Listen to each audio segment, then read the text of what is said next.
Have you ever held on to something so tightly that it slowly drained your happiness? Something that no longer served you, yet you couldn't let go? This is the story of a young woman named Clara, who lived in a small coastal town surrounded by the endless roar of the ocean and the gentle sway of old wooden houses. Everyone admired her for her loyalty, her dedication, and her heart that never stopped caring. If someone needed advice, she stayed up all night to guide them. If a friend made a mistake, she forgave and helped them fix it. She believed that holding on and helping others made her strong, but slowly, without realizing it, her own life became tangled in sorrow.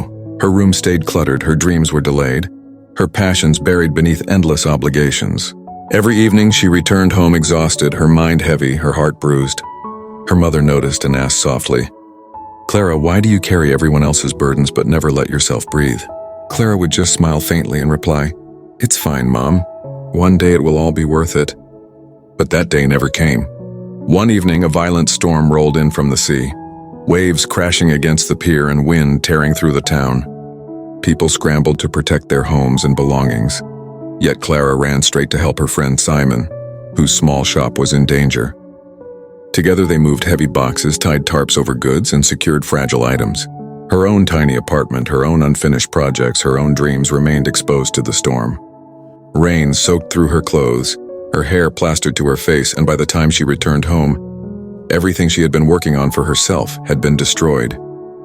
She sat on the front step shivering, staring at her ruined sketches, broken canvases, and scattered journals.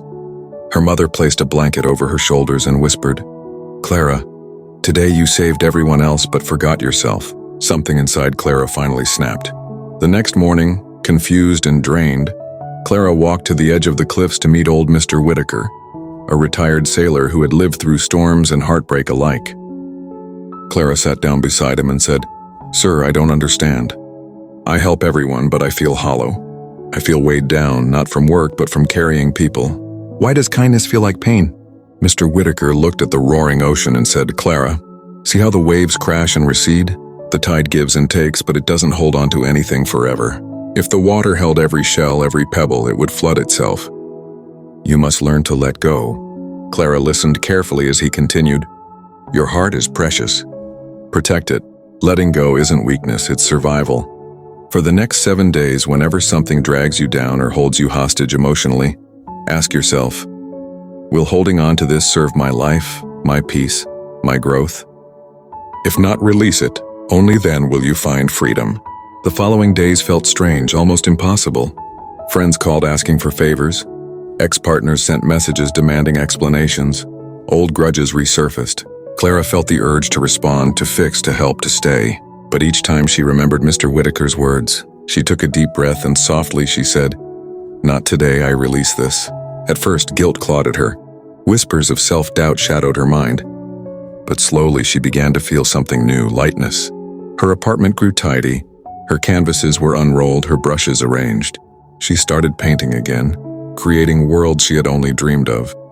Letters she had never sent were thrown away, old arguments forgotten, and a quiet peace started filling her heart for the first time in years. By the end of the week, Clara had transformed. She still cared, she still helped, but no longer at the cost of her own life. She walked through the town with a calm smile, friends noticing a new glow of confidence, a spark of freedom in her eyes. When Mr. Whitaker visited again, he asked, "So, Clara, did letting go hurt your world?" Clara smiled brightly and replied, "No, sir. Letting go saved my world. I finally chose myself." And in that moment, she understood the truth. Holding on to what drains you keeps you from what empowers you. Letting go isn't giving up. It's creating space for your life to flourish. So, my friend, are you holding on to something that steals your peace? Remember, the power of letting go might just change your life.